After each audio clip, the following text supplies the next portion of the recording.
नमस्कार दोस्तों, मैं हूँ रामलीन विश्वकर्मा। तो मैं आपको जैसे कि पहले से प्रॉमिस कर रखा है कि मैं आपको पूरा भूगोल का जो है सिद्धांत पढ़ा दूंगा, साथ ही जो सेक्शन वाइज जितने इम्पोर्टेंट जो टॉपिक हैं उसको भी मैं आपको कवर करा दूंगा। अभी सिद्धांत चल रहा है तो मानव भूगोल का पूरा प्ले लिस्ट बना चुका हूँ, आप जाके सिद्धांत प्ले लिस्ट में देख सकते हैं। इस वीडियो के जो है डिस्क्रिप्शन में भी लिंक मिल जाएगा, पूरे मानव भूगोल के सिद्धांत, चाहे आर्थिक भूगोल हो, चाहे राजनीतिक भूगोल हो, चाहे आपका परिवहन हो, जो भी है कृषि भूगोल हो, सारे सारे सिद्धांत मैं पढ़ा दिया हूँ। आप जाकर देख सकते हैं, एक वीडियो में आधे घंटे से अंदर के वीडियो में एक बुक की पूरी सिद्धांत मैं कवर किया हूँ। चैनल पर नए हो तो चैनल को सब्सक्राइब करके वीडियो को लाइक करके अपने मित्रों में जरूर शेयर कीजिएगा। कोई भी कमेंट है तो वीडियो के आप कमेंट बॉक्स में कमेंट कर सकते हैं, या डिस्क्रिप्शन में टेलीग्राम का लिंक मिल जाएगा, वहाँ जाकर ज्वाइन कर सकते हो। 93 मेंबर अभी हैं मेरे टेलीग्राम पर, जो छोटा चैनल है, लेकिन मैं आपसे प्रॉमिस किया हूँ कि इम्पोर्टेंट पॉइंटली आपको जितना मैं दे रहा हूँ उतना मैं दूंगा, और फ्यूचर में भी दूंगा। कोई पेड मेरा प्लान नहीं है लाने का, मैं अन्य यूट्यूबरों जैसा नहीं हूँ क्योंकि मैं आपको पेड जो है लाऊं, क्योंकि मैं भी एक मिडिल क्लास हूँ। मैं खुद तैयारी कर रहा हूँ असिस्टेंट प्रोफेसर की, तो मेरा जितना नोट्स है मैं खुद से बनाया हूँ, मैं किसी से कॉपी पेस्ट नहीं किया हूँ, और मैं मेहनत करके सब बनाया हूँ। तो इसके लिए मुझे बस आपसे एक गिफ्ट चाहिए कि मेरे चैनल को सब्सक्राइब करके शेयर कर दो, लाइक कर दो। वीडियो को देखते हो 60-70 लोग और लाइक करते हो 6 लोग, तो ज़रूर आप लाइक करो, ये बहुत ज़रूरी है, क्योंकि इससे क्या होता है कि दूसरे के पास वीडियो मेरा जो है पहुँचने का जो है चांस ज़्यादा हो जाता है। तो आज थोड़ा मैं बात ज़्यादा कर लिया, चलिए अब टॉपिक को स्टार्ट करते हैं। भूआकृतिक भूगोल या विज्ञान में जो हमारा जो दूसरा पार्ट है, इसमें हम पढ़ेंगे पृथ्वी की जो है आयु की गणना कैसे की जाती है, किस आधार पर। उसके बाद से हम पढ़ेंगे अपने जो है पृथ्वी की आंतरिक संरचना के बारे में। उसके बाद से हम पढ़ेंगे महाद्वीपीय सिद्धांत, जितने कवर करके वीडियो को एंड करेंगे। तो 3 टॉपिक पर चर्चा होगी, और तीनों टॉपिक बहुत लेंदी है, पढ़ेंगे तो आपको 1-2 दिन लग सकता है अगर आप शुरुआत कर रहे हैं और इम्पोर्टेंट फैक्ट नहीं निकाल पाए हो सके तो, लेकिन इससे आप पढ़ लेंगे तो आपका इम्पोर्टेंट फैक्ट निकल जाएगा। तो चलिए, पृथ्वी की आयु की गणना स्तर पर तो हम जानते हैं कि अगर रेडियो तत्व ना हो तो हम पृथ्वी की आयु की गणना नहीं कर सकते हैं। तो रेडियो तत्व के बारे में किसने पहले पता किया, और ये चलते कैसे? जो मान लो ये पृथ्वी है, अभी इसके अंतर्गत ये कोर है, इसके बाद से ये मेंटल हो गया, अभी ये परपटी ऊपर है जिसे हम क्रस्ट कहते हैं, है ना? तो पहला, दूसरा और तीसरा।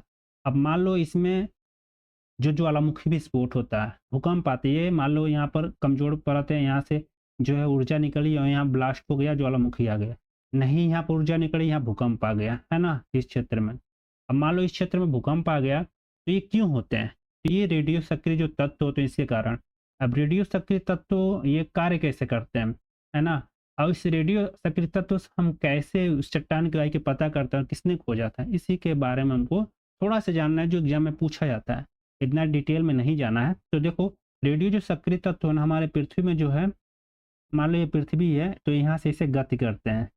अब इसमें ऊष्मा आती है। अब सबसे ज़्यादा रेडियो सक्रिय तत्व यूरेनियम और थोरियम में पाए जाते हैं। देखो यहाँ मैं लिखा भी हूँ, सबसे ज़्यादा पाए जाते हैं। अब ये जो है क्या होता है कि विघटन होता है, विघटन से हीट ऊष्मा उत्पन्न होता है। इस तथ्य की खोज पियरे क्यूरी ने की थी, और ये कब हुआ था? सन 1903 में। इसके बाद से 1904 में रदरफोर्ड ने ये क्या किए थे, ये रेडियो की सक्रिय पदार्थों के आधार पर चट्टानों की आयु की गणना की थी। मतलब इस चट्टान की आयु के पता कर लें तो हम पृथ्वी की आयु पता कर सकते हैं। रदरफोर्ड ने 1904 में ही कर दिया। तो चलिए अब पृथ्वी की आंतरिक संरचना को जान लेते हैं। ये दूसरा पॉइंट इसमें है हमारे वीडियो का, और इसमें क्या है कि हम जानेंगे रासायनिक संगठन के आधार पर विभिन्न परतें, इसको किसने बांटा था, और मोटाई तथा गहराई के आधार पर। इसके बाद से हम जानेंगे जो है भूकंप के आधार पर, और उसके बाद से अभिनव महत्व जो होता है। तो इसमें हमारा टोटल कितना पॉइंट हो गया? 4 पॉइंट। तो जो रासायनिक संगठन के आधार पर जो है स्वेस ने 3 भागों में हमारे पृथ्वी को क्या किया था? बांट दिया था। अब 3 भाग कौन है? सियाल। सियाल क्या है? सियाल का 2 भाग होता है। इसमें क्या आता है सियाल में? तो सियाल में पहला आता है सिलिका, सिलिका के बाद से आता है एल्युमिनियम। सियाल, सी से सिलिका, और फिर से यल से क्या होता है? एल्यूमिनियम, है ना, एल्यूमिनियम। तो एल्यूमिनियम हो गया। इसके बाद से इसका घनत्व तो कितना होता है? 2.9।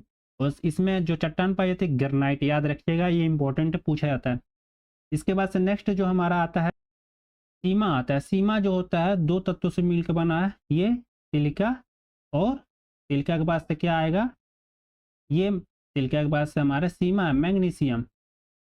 मैग्नीशियम याद रखिएगा, ये पूछा जाता है कि सीमा में कौन से तत्व पाए जाते हैं, किससे मिलकर बना है, और सियाल। तो इसका जो मेन चट्टान है बेसाल्ट है, और बेसाल्ट जो है इसका घनत्व तो ज़्यादा होता है, 2.9 से 4.7 के बीच में होता है। ये देखिए थोड़ा सही कर दूँ, ये क्लियर, 2.9 से 4.7 के बीच में होता है। इसके बाद से सुएस ने तीसरा भाग जो बांटा था नीफे, निकिल और फेरियम जो होता है, ये जो होता है नीफे जो होता है निकिल फेरियम से मिलकर बना है, इसका घनत्व जो होता है 11 होता है। अब पृथ्वी की परतों की मोटाई हम गहराई के अनुसार जान लेते हैं।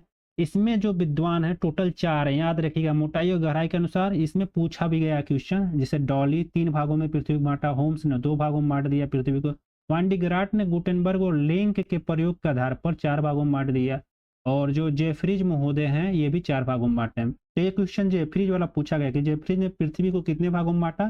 तो मान लो हम लोग क्या पढ़ते हैं, जनरली हम लोग पढ़ते हैं सियाल, है ना, क्रस्ट जिसे कहा जाता है। उसके बाद से हम क्या पढ़ते हैं, फिर से पढ़ते हैं हम सेकेंड जो होता है मेंटल, है ना। इसके बाद से हम कोर पढ़ते हैं, यही पढ़ते हैं ना। लेकिन जेफरीज और वांडीग्राट ने इसको 4 भागों में बांट दिया। बस इतना याद रखिएगा, बहुत डिटेल में जाएंगे तो कंफ्यूज हो जाएंगे, क्योंकि यही लोग का नाम भी ना जो चट्टान बताएं इसमें बहुत ही डिफिकल्ट, और एग्जाम में पूछे नहीं गए, जो पूछे गए वही बता रहा हूँ। भागों में कितने बांटा है, आज का जो ट्रेंड है सन क्या है, कितने भागों में बांटा है, कौन सी किताब लिखी है, तो चल रहा है आजकल, क्या दिया है किस विद्वान ने, ये चल रहा है। तो ये आपको ध्यान रखना होगा। और साथ ही ये जो चारों विद्वान थे मानते थे कोर क्या है, कोर जो है ठोस है। क्या मानते थे, कोर जो है ठोस है, ये मानते थे। देखो यहाँ पर मैं मेंशन भी किया हूँ।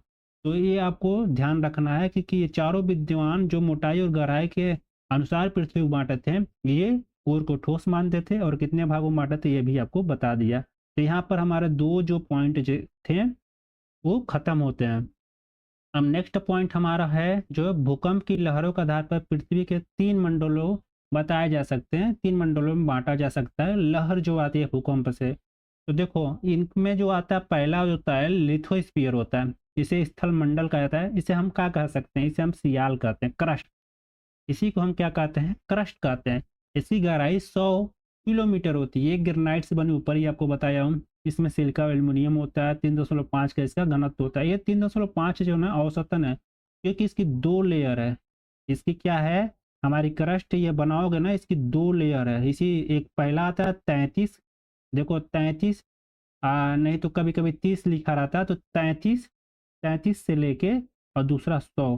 तो पहला जो होता है 0 से 33 के बीच में, 0 से 33 के बीच में पहली ऊपरी लेयर होती है, और दूसरी जो लेयर होती है 33 से लेके 100 के बीच में होती है। तो ये हमारा जो है क्या हो गया, ये हमारा जो है सियाल हो गया या क्रस्ट हो गया। इसकी ऊपरी परत पहली ये हो गई, और दूसरी परत ये हो गई 33 से 100। तो ये क्लियर हो गया आपको, ये रहना चाहिए क्लियर। इसीलिए मैं आपको लिख के भी बता रहा हूँ, फिगर के साथ समझा भी रहा हूँ। ये समझ रहेगा तभी आप एग्जाम में हैंडल कर पाओगे। तो ये हो गया लिथोस्फीयर, बहुत बार नाम देता है स्थल मंडल, और लोग कन्फ्यूज जाते हैं। 100 किलोमीटर की इसकी गहराई होती है, ग्रेनाइट पाया जाता है, 3.5 की घनत्व होती है, सिलिका एल्युमिनियम से बना है। फिर से आता है पायरोस्फीयर, पायरोस्फीयर को मिश्रित मंडल, कभी मिश्रित मंडल नाम हिंदी में दे देता है मिलान कॉलम में। इसकी गहराई होती है 100 से 2880 किमी, 2880 या 2900 मान लो इसको। इसको ऐसे तो हम लोग 3 भागों में बांट देते हैं। जो हमारा जो मेंटल है मध्य मंडल, इसको 3 भागों में हम लोग बांट देते हैं। फिर से आता है तीसरा बैरिस्फीयर, गहराई जो होती है 2800 जो 80 या 2900 से ये कितनी होगी, ये होगी 6371, 6371। इसका घनत्व तो कितना होगा, 8 से 11 के बीच में होगा, लोहे और निकिल से बना है। अब तो आपको बताया हूँ ना, कोर क्या, लोहा और निकिल, लोहा के कारण ही घनत्व तो ज़्यादा होता।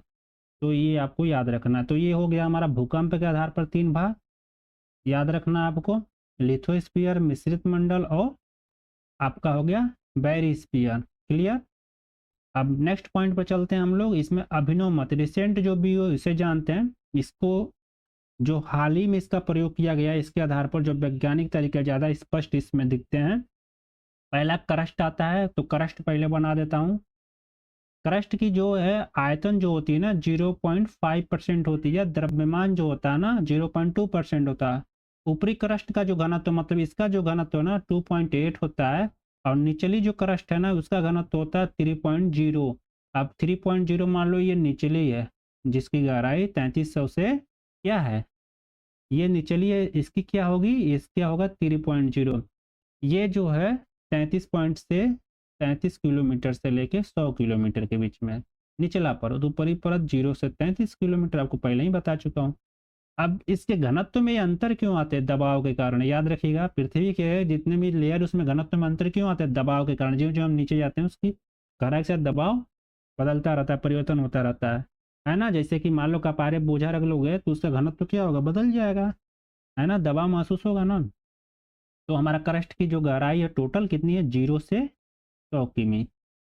अब चलिए मेंटल के बारे में जानते हैं। मेंटल का जो आधार पता चलता है ना कि 3 भागों में ये कैसे बटा, आपको शुरू में बताया था। तो 3 जो भाग है मेंटल के, पहला जो है देखेंगे 100 से लेके आपका 200 किलोमीटर की गहराई तक जो पाई जाती है लगभग लगभग। उसके बाद से 700 से सीधे 2900 जो जाती है। ये जो पहला जो है ना, इसमें जो 100 से लेकर 200 किमी की गहराई है ना, क्रस्ट से जुड़ी हुई है, वहाँ पर जो पी लहरों की गति होती है ना वो 6.9 किमी है ना। और ज्यों ये 200 से नीचे आती है, 200 किलोमीटर से नीचे आती है पी लहर, इसकी गति जो हो जाती है 8.1 किमी प्रति सेकेंड। मतलब मेंटल जो है ऊपरी अगर परत छोड़ दिया जाए इसका, जो हम पढ़ते हैं हमेशा है ये द्रव अवस्था में, या इसे हम प्लास्टिक अवस्था कहते हैं, एथनोस्फीयर। वहाँ से नीचे जो हम जाते हैं ना, जिसकी जो है गति जो है अपनी प्राथमिक लहर की बढ़ जाती है। इसके कारण मेंटल जो है ठोस अवस्था में ज़्यादा है। सेकेंडरी का पार्ट जो है 700 किलोमीटर वाली, उसके बाद से जो है 2900 किलोमीटर तक ठोस अवस्था में है। अब ऊपरी मेंटल जो है, जैसे आपको बताया यहाँ पर भूकंप की लहरों की जो गति होती है वो मंद पड़ जाती है। क्यों, क्योंकि ये स्थेनोस्फीयर है, ये जोन ऑफ लो वेलोसिटी कहा जाता है, प्लास्टिक अवस्था में है। अब चलिए कोर के बारे में जान लेते हैं। कोर जो है 2900 से जो है 63-71 किलोमीटर की गहराई पर पाई जाती है। इसका आयतन जो होता है 16 और द्रव्यमान 32 होता है। ये आपको याद रखना, ये बार बार पूछा जाता है। नीचे जो अंतरतम कोर है उसका घनत्व 10 होता है, और यहाँ पर जो पी लहर की गति में अचानक वृद्धि हो जाती है। क्यों हो जाती है, क्योंकि ये ठोस अवस्था में, जैसे कि हमारा जो कोर है उसका 2 लेयर है। तो कोर का ये पहला लेयर हो गया, ये दूसरा लेयर हो गया। तो ये जो पहला लेयर है और ये दूसरा लेयर है, तो पहले लेयर में जो है तरल अवस्था में है और दूसरी लेयर जो है ठोस अवस्था में। तो जो पी तरंग ठोस अवस्था में आपको पता होगा पहुंचेगी तो वहाँ स्पीड इसकी क्या हो जाएगी, बढ़ जाएगी, अचानक वृद्धि होगी। तो ये आपको याद रखना कि तरल अवस्था में वृद्धि कम हो जाती है और स्लो हो जाती है, और यस लहर होगी तो क्या हो जाएगी, वो तो विलुप्त ही हो जाएगी। यस लहरों की गति क्या होगी, विलुप्त हो जाएगी। तो हमारी पी लहर है जो ठोस अवस्था मतलब कोर के केंद्र में पहुंचती है, सेकेंडरी जो सबसे लास्ट कोर है, तो उसमें गति क्या हो जाती है, बढ़ के 13.6 किमी प्रति सेकेंड, 14 किमी प्रति किलोमीटर के करीब हो जाती है। नीचे जाने पर इसका घनत्व जो है 12 से 13 तक पहुंच जाता है, जैसा कि आपको मैं पहले ही बताया हूँ। देखिए यहाँ पर नोट डाउन भी मैं कर रहा हूँ। इस तरह बाह्य अंतरतम 2900 से लेकर 5150 किलोमीटर, मतलब जो पहली जो कोर की लेयर है, मतलब ये वाली जो लेयर है ऊपर की, यहाँ की एरिया ये 2900 से 5150 किमी। भूकंपी जो यस लहरें हैं प्रविष्ट नहीं हो पाती, मतलब ये तरल अवस्था में, यस लहरें जहाँ नहीं घुस पाती हैं, मतलब उसे क्या कहा जाता है, ये ऊपरी लेयर क्या तरल अवस्था में होनी चाहिए। देखो यहाँ लिखा भी मैं फिर से 5150 से 6371 किमी जो आंतरिक अंतरतम कोर है, मतलब जो सबसे अंदर का कोर है, इसकी जो अवस्था है ठोस है, क्योंकि यहाँ पर घनत्व भी ज़्यादा है। पी लहर भी जो है आपकी 11 से लेके 14 किलोमीटर की प्रति घंटा की रफ्तार से चलती है। नेक्स्ट पॉइंट है, ओल्डहम महोदय ने 1909 में यस लहरों के बारे में पता लगाया था कि 120 अंश की दूरी पर ये क्या होती है, लुप्त हो जाती है। ये आपको याद रखना है, ये ओल्डहम महोदय द्वारा बताया गया था। अब देखिए यहाँ पर हम लोग जो है पृथ्वी की जो गहराई है उसको देख लेते हैं मैप के अनुसार, और थोड़ा सा आप जान लेंगे, वैसे तो मैं आपको इसे समझा दिया हूँ, थोड़ा सा आप जान लेंगे तो क्लियर हो जाएगा। देखो ये जो जीरो से, ये एरिया जो 0 से 30 किलोमीटर या 33 लिखा है, दोनों सही है, ये विद्वानों का अलग अलग मत है। इस एरिया का जो है पहला जो है क्रस्ट का है, प्रथम लेयर है, प्रथम लेयर क्रस्ट का है, जिसे हम सियाल कहते हैं, है ना। सियाल का प्रथम लेयर। अब यहाँ से लेके 100 किलोमीटर यहाँ तक, 100 किलोमीटर लिखा नहीं है, मैं लिख देता हूँ। 33 से 100 किलोमीटर जो होता है सेकेंड लेयर होता है, द्वितीय लेयर, सेकेंड लेयर सियाल का। इसके बाद से 100 से 200 जो होता है ये एरिया जो ऊपरी मेंटल की एरिया होता है, तो ये प्रथम लेयर होती है किसका, मेंटल।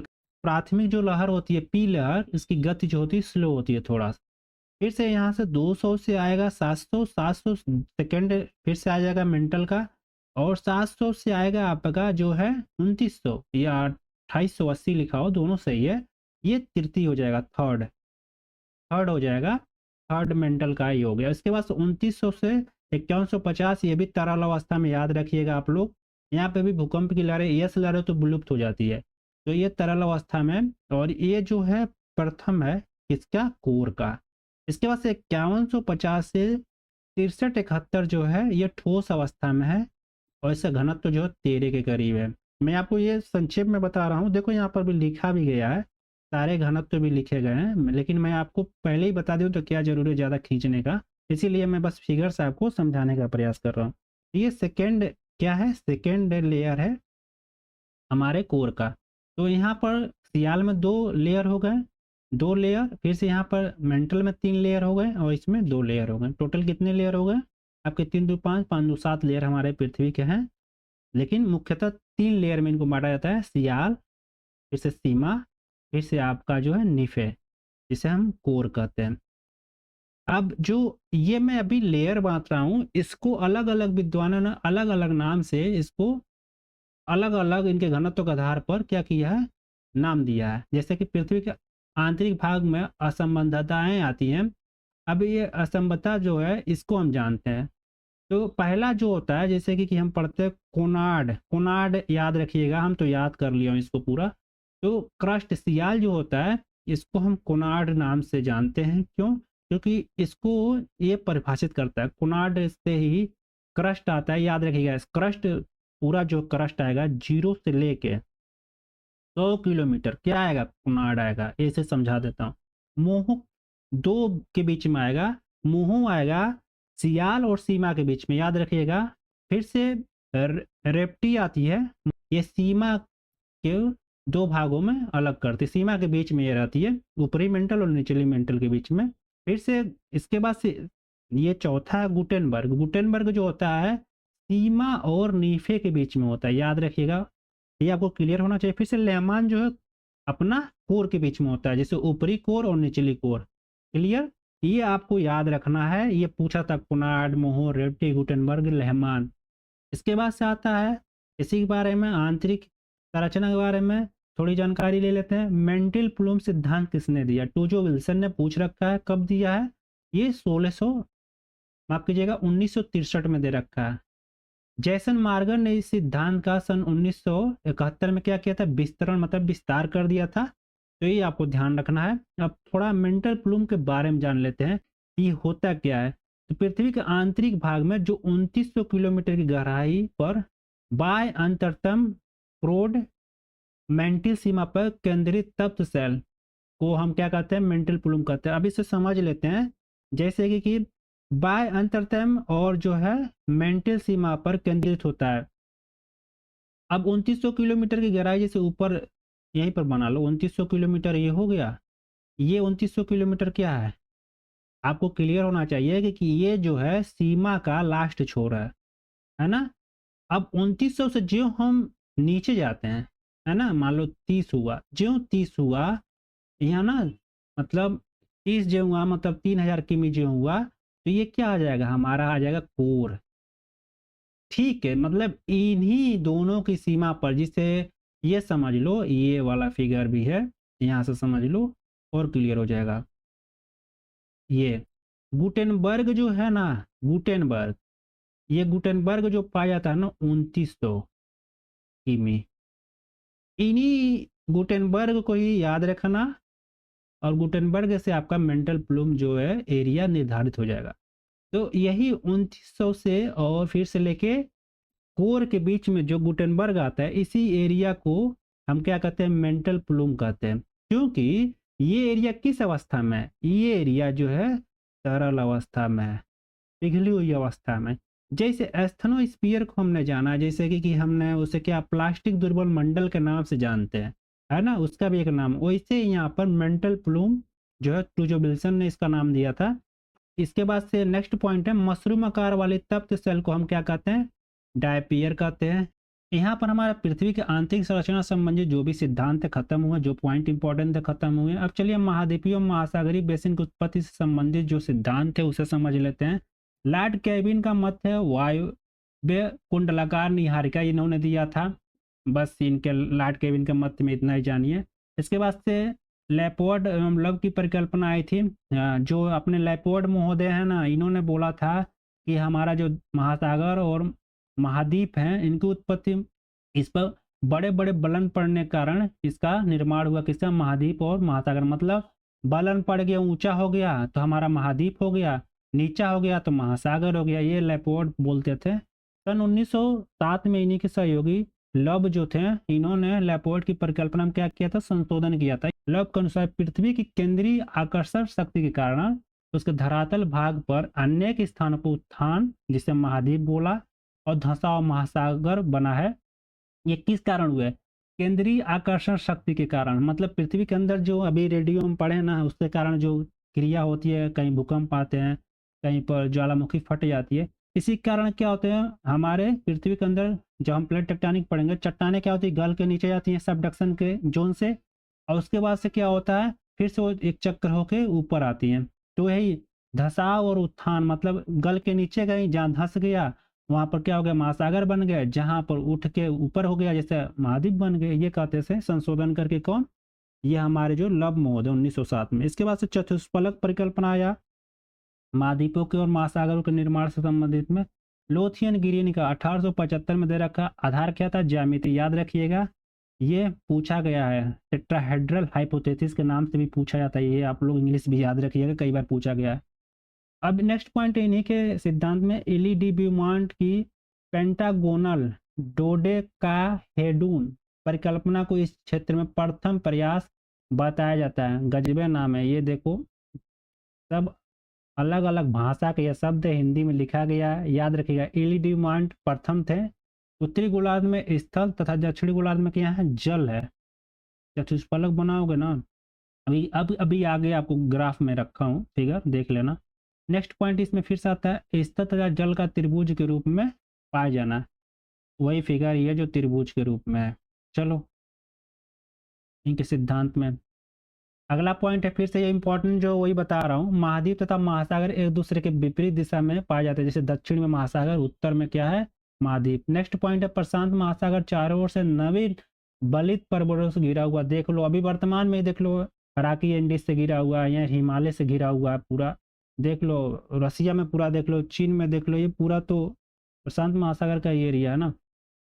फिर से ये बोलते हैं नेक्स्ट पॉइंट में, चार त्रिभुजों चतुष्फलक जिसे कहा जाता है, इसमें है। अब आओ फिगर थोड़ा देख लेते हैं, तब जानेंगे इनके सिद्धांत के बारे में थोड़ा सा। तो देखो इन्होंने ये फिगर बताया था, यहाँ पर एक त्रिभुज, यहाँ तो चार त्रिभुज हो गया, 1 2 फिर से 3, आपका होगा 3 1 फिर से 4, है ना।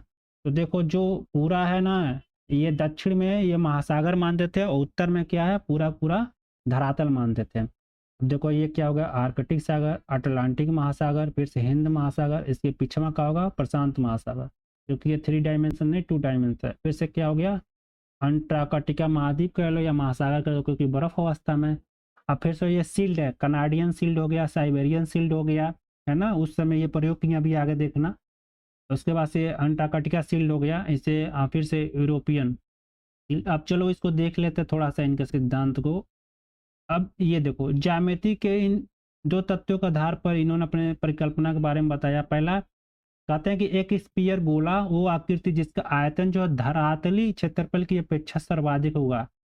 तो ये आप लोग ध्यान रखिएगा, इनका एक पहला हो गया। दूसरा है एक चतुष्फलक वो आकृति जिसका आयतन धरातली क्षेत्र की अपेक्षा न्यूनतम होगा। तो ये दोनों कोटेशन डायरेक्ट उठा के एग्जाम में पूछे जाते हैं। तो ये जो ज्यामिति के इन 2 तत्वों का आधार पर इन्होंने अपने परिकल्पना देने का प्रयास किया था। अब इनके सिद्धांत को फेयरबेन ने भी प्रयोग द्वारा प्रमाणित कर दिया था कि सिकोड़ने पर एक गोलाकार आकृति चतुष्फलक बन जाता है इनके सिद्धांत में। नेक्स्ट इंपॉर्टेंट पॉइंट इनका है, दक्षिणी शीर्ष बिंदु को छोड़कर शेष 3 शीर्ष बिंदु उत्तरी गोलार्ध में पाए जाते हैं। ये 3 प्राचीनतम स्थिल भूखंड लारेशिया, कनाडियन और बाल्टिक शील्ड पूर्वी साइबेरिया में स्थित अंगारा शील्ड को प्रदर्शित करते हैं। जैसे कि मैं आपको अभी बताया हूँ ना, ये देखो क्या बोला, तीर्थ शीर्ष बिंदु जो उत्तरी गोलार्ध में, ये देखो कनाडियन शील्ड हो गया, ये पहला हो गया कनाडियन शील्ड, दूसरा हो गया साइबेरियन शील्ड, और तीसरा हो गया ये उत्तरी, सारे के सारे क्या उत्तरी में है, बाल्टिक शील्ड है ना, ये यूरोप वाला। अंटार्कटिका शील्ड बस जो है दक्षिण में है, आप लोग देख लो, यहाँ पर लिखे भी होंगे ये। दक्षिण शीर्ष भाग जो कि चतुष्फलक का प्रथम आधार पियोट है, यहाँ से स्टार्ट होता है सब कुछ इनके सिद्धांत में। अंटार्कटिका शील्ड है जो सबसे दक्षिणतम हिस्सा है, दक्षिणी में सबसे ज़्यादा पानी भी है, इन्होंने माना था। तो देखो ये अंटार्कटिका हो गया, ये अंटार्कटिका हो गया इनका, ये मैं बता दिया आपको। तीन शील्ड जो उत्तर में, ये भी आपको बता दिया है ना। ग्रेगरी आधुनिक युग में इस परिकल्पना का प्रधान समर्थक थे, ये आपको याद रखना है, कोई ज़रूरत भी नहीं ज़्यादा पढ़ के। अब चलिए जानते हैं टेलर की महाद्वीपीय विस्थापन परिकल्पना।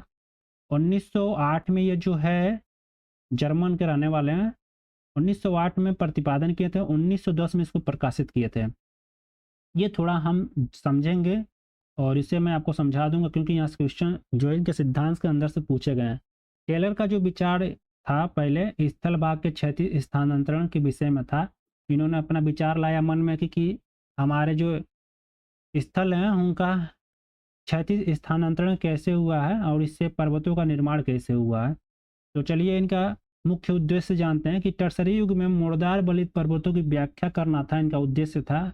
क्षैतिज स्थानांतरण से किसी स्थल का पर्वतों का कैसे उत्पत्ति हुआ है इसके बारे में जानना चाहते थे, और भी किसी युग के, टर्सरी युग के। तो दूसरे पॉइंट में बताते हैं उत्तर तथा दक्षिणी अमेरिका के रॉकी एंडीज का उत्तर से दक्षिण दिशा में फैलाव, तथा अल्पाइन, अल्पाइन में क्या आएगा, आल्पस का आकिकस, और हिमालय पर्वत से पूर्व से पश्चिम दिशा में विस्तार की समस्या टेलर के सामने क्या थी, मुख्य समस्या थी जिसका हल ये खोजना चाहते थे।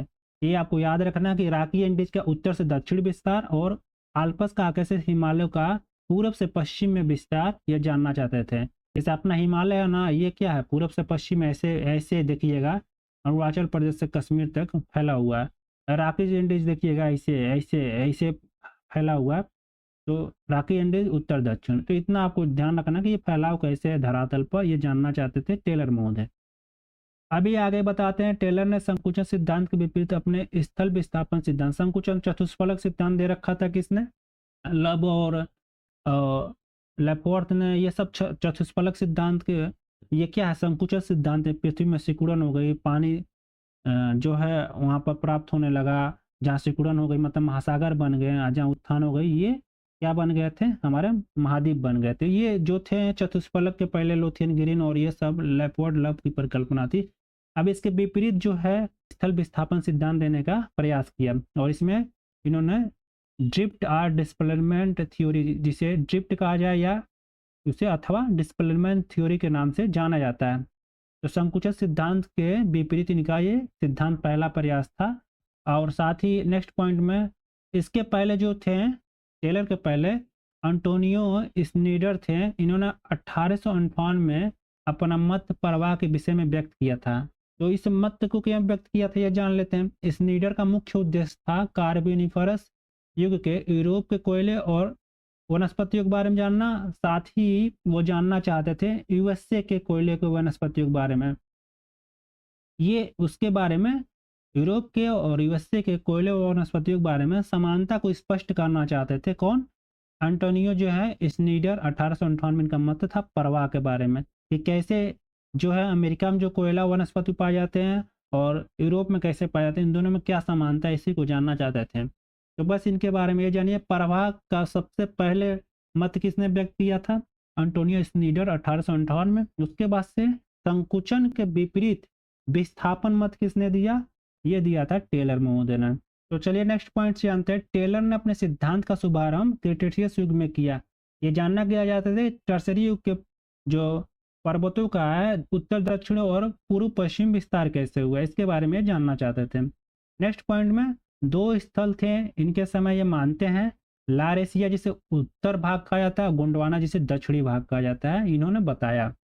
अगले पॉइंट में महाद्वीपीय भाग सियाल जो है ये है, और इसका जो है सागर में अभाव देखने को मिलता है। ये आपको क्लियर रहना। जो सियाल है उसका सागर में क्या है, सागर में क्या होगा, बेसाल्ट होगा, बेसाल्ट चट्टाने पाए जाएंगे। तो सियाल ऊपरी क्रस्ट होती है जो मात्र 100 किलोमीटर तक है। सागर क्या है, सागर गहराई ज़्यादा, तो वहाँ पर क्या पाई जाएगी, सीमा पाई जाएगी जिसमें बेसाल्ट पाया जाता है ना। इसके बाद से नेक्स्ट है, सियाल का भाग सीमा पर तैर रहा है, इन्होंने माना किसने, टेलर ने, याद रखिएगा। और उसे ऊपरी क्रस्ट है तो सीमा पे तैरेगी ना, उसके नीचे थोड़ी ना। इसके बाद नेक्स्ट पॉइंट है, महाद्वीप का प्रभाव विषुवत रेखा की ओर तथा पश्चिम की ओर। जो महाद्वीप हैं वो विषुवत रेखा की ओर प्रवाह करते हैं। प्रवाह का मुख्य कारण क्या था, ज्वारी बल था, याद रखिएगा। जो आपके विषुवत रेखा की ओर हो रहे हैं, आप पश्चिम की ओर, पश्चिम की ओर प्रवाह जो हो रहे हैं वो ज्वारी बल है, याद रखिएगा आप लोग।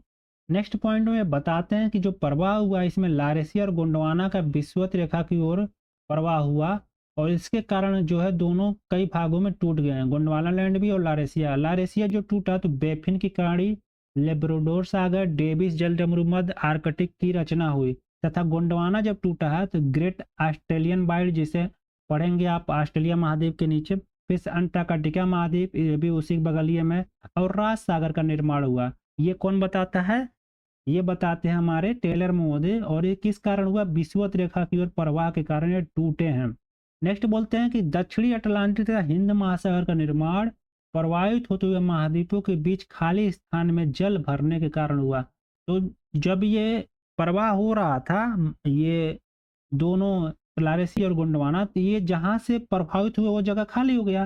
तो जहाँ खाली हो गए वहाँ हिंद महासागर और अटलांटिक महासागर का निर्माण हो गया, ये बताते हैं।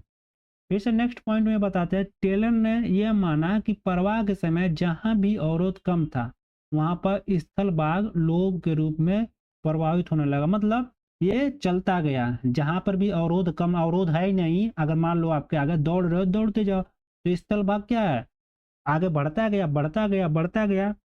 ज्यों अवरोध हल्काया, अग्रभाग में क्या हो गया, पर्वत तथा द्वीपीय चापों का निर्माण हो गया। ठीक, क्लियर। ये इनके सिद्धांत में पूरा है, ये बताए हैं कि गोंडवाना कैसे टूटा और फिर से अंगारा लैंड कैसे टूटा, विषुवत रेखा की प्रवाह के कारण। प्रवाह का कारण क्या था, तो एक ही कारण ये बताए हैं, ज्वारी बल के कारण ये प्रवाह हुआ। नेक्स्ट सिद्धांत है वेगनर का महाद्वीपीय प्रवाह सिद्धांत, कॉन्टिनेंटल ड्रिफ्ट थ्योरी, ये याद रखिएगा। 1912 में प्रतिपादन हुआ था, 1900 जो है 15 और 20 में इसकी विवेचना की गई थी। ये आपको याद रखना, बार बार पूछा गया, ये बहुत प्रसिद्ध सिद्धांत है। ये टेक्टोनिक से बाद से सबसे ज़्यादा माने जाने वाला सिद्धांत है। टेक्टोनिक जब नहीं आता तो ये वेगनर का ही सिद्धांत सबसे ज़्यादा माना जाता था। सन याद रखिएगा। वेगनर ने अपना सिद्धांत पहली बार 1912 में व्याख्यानों में प्रस्तुत किया था।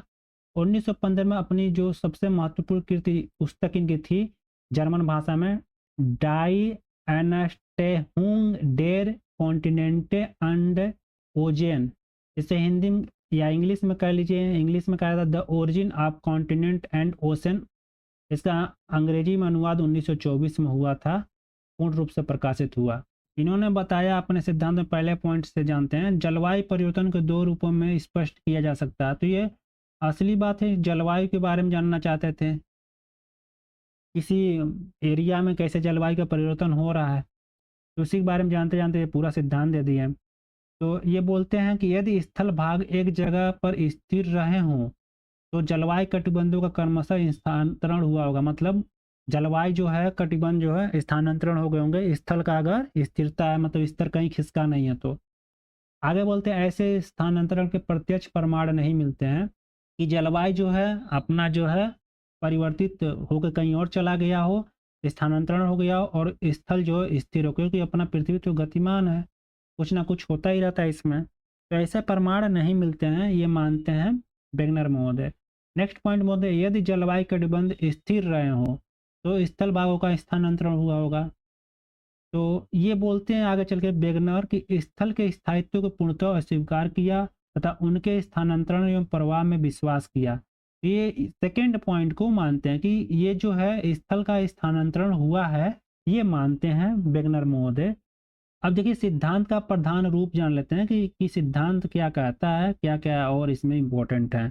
अब आधार जो इन्होंने बताया अपने सिद्धांत का, पूर्व जलवायु शास्त्र, पूर्व वनस्पति शास्त्र, भूशास्त्र और भूगर्भ शास्त्र के ये आधार पर अपना सिद्धांत दिया है, ये आपको याद रखना है।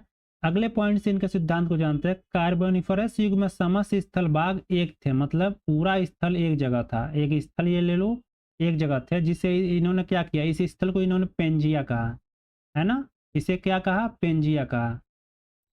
और ये बोलते हैं कि चारों तरफ से पानी से घिरा हुआ था ये स्थल, इसे पेंथालासा कहा। क्या कहा, पेंथालासा, मतलब ये चारों ओर से पानी से जो घिर जाए ये स्थल है। अभी ये पानी से, ये पानी है, ये घेरा वाला, इसे पेंथालासा कहा। ठीक है, पेंथालासा। ये आपको क्लियर हो गया होगा कि जो पेंजिया है ये स्थल भाग है, पानी से घिरा हुआ है पेंथालासा से। क्लियर। फिर ये आगे बताते हैं कि पेंजिया का कार्बोनिफरस युग में दो भागों में विखंडन हो गया, टूट गया। पहला जो है लारेशिया, दूसरा गोंडवाना लैंड। लारेशिया में क्या आते हैं, उत्तरी अमेरिका, यूरोप और एशिया आते हैं। गोंडवाना लैंड में ये जुरासिक युग में विभाजन हुआ है। याद रखिएगा, गोंडवाना लैंड का विभाजन जो हुआ जुरासिक युग में हुआ है। और ये दोनों जो टूटे हैं, लारेशिया और गोंडवाना, ये कार्बोनिफरस युग में, लेकिन गोंडवाना लैंड का विभाजन जो हुआ है जुरासिक युग में विभाजन हुआ है। अभी ये गोंडवाना लैंड जो है दक्षिणी अमेरिका, अफ्रीका और मेडागास्कर और प्रायद्वीपीय भारत, ऑस्ट्रेलिया, अंटार्कटिका आते हैं। ये पूरा गोंडवाना लैंड के हिस्सा है, ये आपको याद रखना है। गोंडवाना लैंड में कौन भाग आते हैं, फिर से आपका लारेशिया, लारेशिया को अंगारा लैंड भी कहा जाता है, इसमें कौन आते हैं, तो ये आपको याद रखना है। फिर से नेक्स्ट पॉइंट में, कार्बोनिफरस युग में दक्षिणी जो ध्रुव अफ्रीका में वर्तमान डरबन नेटाल के पास पेंजिया के मध्य में था। ये बोलते हैं दक्षिणी जो ध्रुव था यहाँ था। हम लोग अभी अंटार्कटिका के छोर पर पढ़ते हैं, लेकिन ये अफ्रीका भी बताते हैं कार्बोनिफरस युग में। और ये भी कहाँ, पेंजिया के मध्य में था। तभी मैप में हम लोग देख लेंगे, ठीक है, मतलब मैप से जान लेंगे कि ये जो है नेटाल कहाँ था, अफ्रीका में। क्लियर हो जाएगा आपका। लेकिन हम आपको एक ग्राफ बनाकर समझा दिया। सिद्धांत के पक्ष में प्रमाण जो बहुत बार एग्जाम में पूछे जाते हैं, याद रखिएगा। पहला, इन्होंने आंध्र महासागर के दोनों तटों का एकरूपता बताया, जिसमें जिक्सा फिट जो है प्रयोग किया गया। ये याद रखिएगा, जिक्सा फिट, ये शब्द याद रखिएगा, बार बार पूछा गया। आंध्र महासागर के जो दोनों तट हैं उसके बारे में, मतलब एक तरह देखा जाए दक्षिणी अमेरिका, उत्तरी अमेरिका, यूरोप और अफ्रीका के दोनों तटों के बारे में इन्होंने जिक्सा फिट के बारे में चर्चा की। अन्य महासागर के दोनों तटों के कैनेडियन और हसीनियन पर्वत के क्रमों में समानता पाई जाती है। ये सब याद रखिएगा, प्रमाण पूछे जाते हैं। जैसे डुटवायट ने दक्षिणी अमेरिका के पूर्वी तथा अफ्रीका के पश्चिमी तटों का गहन अध्ययन करके बताया कि दोनों तटों का संरचना में पर्याप्त समानता पाई जाती है। तो याद रखिएगा, देखो अंतिम कार्बोनिफरस युग में कुछ इस तरह का था, ये पूरा, है ना, ये घिरा हुआ। इससे धीरे धीरे ये जो करिया है ना, इसमें दिखाओ आपको यहाँ पर, तो ये जो करिया है, ये पूरा करिया ये चल रहा है ना, ये उस समय का जो है आपका पेंजिया था। धीरे धीरे योसिन में टूटा, आगे बढ़ता गया, तो इस आकृति में आ गया टूट के। तो ये हो गया आपका पेंजिया, जो टूट के इस अवस्था में, अपने महाद्वीप की अवस्था में प्लीस्टोसीन युग में आ गया है। तो पेंथालासा जो चारों ओर पानी था, चारों ओर ये पूरा पानी वाला एरिया पेंथालासा हो गया। फिगर से आपको अभी एक और फिगर है जिसमें नेटाल को जान लेंगे। नेक्स्ट प्रमाण है इनके सिद्धांत में, आंध्र महासागर के दोनों तटों पर चट्टानों में पाए जाने वाले जीवाश्म, फॉसिल्स और वनस्पतियों के अवशेष में पर्याप्त समानता पाई जाती है। अगला पॉइंट में, ग्रीनलैंड निरंतर 20 मीटर प्रति वर्ष की गति से पश्चिम की ओर सरक रहा। 1930 के बाद से इसका प्रमाण नहीं मिला सरकने का। अगला पॉइंट है, स्कैंडिनेविया के उत्तरी भाग में पाए जाने वाले लेबिंग नामक छोटे छोटे जंतु अधिक संख्या में हो जाने पर पश्चिम की ओर भागते हैं, परंतु आगे स्थल न मिलने के कारण सागर में जलमग्न होकर मर जाते हैं। अब देखो, ये जो है लेबिंग जो है, स्कैंडिनेविया जो है कहाँ पर, ये यूरोप महाद्वीप में पाओगे। यूरोप महाद्वीप जब बनाओगे तो इस एरिया में। अब यहाँ पर आर्कटिक है, यहीं पर आर्कटिक जो महासागर ऊपर जाते हैं, लेबिंग ऊपर की ओर, और यहीं पर जाके मर जाते, पानी में गिर जाते हैं। तो यूरोप महाद्वीप के ऊपरी हिस्से में स्कैंडिनेविया 3 देशों का समूह है। फिर से नेक्स्ट इसमें प्रमाण बोलते हैं, ग्लोसोपटेरियस वनस्पति का भारत और दक्षिणी अफ्रीका, फॉकलैंड, ऑस्ट्रेलिया, अंटार्कटिका में पाया जाना। ये देखो पूछा गया था, एमपी असिस्टेंट प्रोफेसर 2024 जब मैं दिया था उस समय ये पूछा गया था। नेक्स्ट इसका प्रमाण है, कार्बोनिफरस युग के हिमानीकरण के प्रभाव का ब्राजील, फॉकलैंड, दक्षिणी अफ्रीका, प्रायद्वीपीय भारत, ऑस्ट्रेलिया में पाया जाना तभी संभव हो सकता है जब सभी महाद्वीप एक साथ रहे होंगे। ये बताते हैं। इनका प्रमाण ये हो गया कि सभी महाद्वीप एक साथ होंगे तभी सभी महाद्वीपों के भिन्न भिन्न भागों में क्या पाया जाता है, अपने बर्फ पाए जाते हैं। अब ये हो गया प्रमाण। अब प्रवाह संबंधी बल इनका जान लेते हैं कि कैसे पेंजिया जो है टूटा। तो ये जो है भूमध्य रेखा की ओर प्रवाह गुरुत्व बल और प्लवनशीलता बल बताते हैं। इसी कारण जो है भूमध्य रेखा की ओर प्रवाह हुआ किसका, पेंजिया का। नेक्स्ट पॉइंट में जानते हैं इनका प्रवाह संबंधी बल में महाद्वीपों का पश्चिम की दिशा की ओर प्रवाह सूर्य और चंद्रमा के ज्वारी बल के कारण। अगले में बताते हैं इस तरह स्थल तथा जल का वर्तमान रूप प्लायोसीन युग तक पूर्ण हो गया। मतलब ये बताते हैं कि इस क्रिया के कारण जो भूमध्य रेखा की ओर प्रवाह गुरुत्व बल और प्लवनशीलता बल के कारण हुआ, और साथ ही पश्चिम की ओर प्रवाह ज्वारी बल के कारण हुआ, सूर्य और चंद्रमा के ज्वारी बल के कारण। और इस कारण जो है हमारा जो पृथ्वी पेंजिया जिसे कहा जाता है टूट गया। टूटने के कारण क्या हो गया, लारेसिया और फिर से गोंडवाना में बदल गया। गोंडवाना का टूटना भी हुआ और जैसे अनेक प्रकार के द्वीपों का महाद्वीपों का निर्माण हुआ।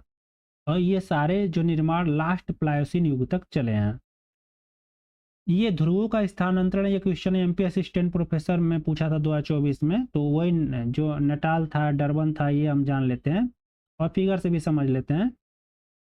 तो देखो सिल्यूरियन युग उत्तरी ध्रुव कहाँ था, दक्षिणी ध्रुव कहाँ था, ये जान लेते हैं कार्बोनिफरस युग में। और फिर से हम जानेंगे नेक्स्ट इसमें है टर्शियरी युग में उत्तरी ध्रुव दक्षिणी ध्रुव कहाँ था। देखो अब ये फिगर से भी जानेंगे। तो सिल्यूरियन युग में जो है उत्तरी ध्रुव 14 अंश उत्तर और 124 अंश जो है पश्चिमी देशांतर पर था। दक्षिणी ध्रुव कहाँ था, मेडागास्कर के उत्तर पूर्व में था। कार्बोनिफरस युग में उत्तरी ध्रुव कहाँ था, 16 अंश उत्तर, देखो और थोड़ा खिसक गया उत्तर में, अक्षांश पर था और 147 अंश पश्चिम देशांतर पर था। ये कहाँ पर था, इसी समय बात कहते हैं नेटाल डरबन के पास, ये दक्षिणी ध्रुव था।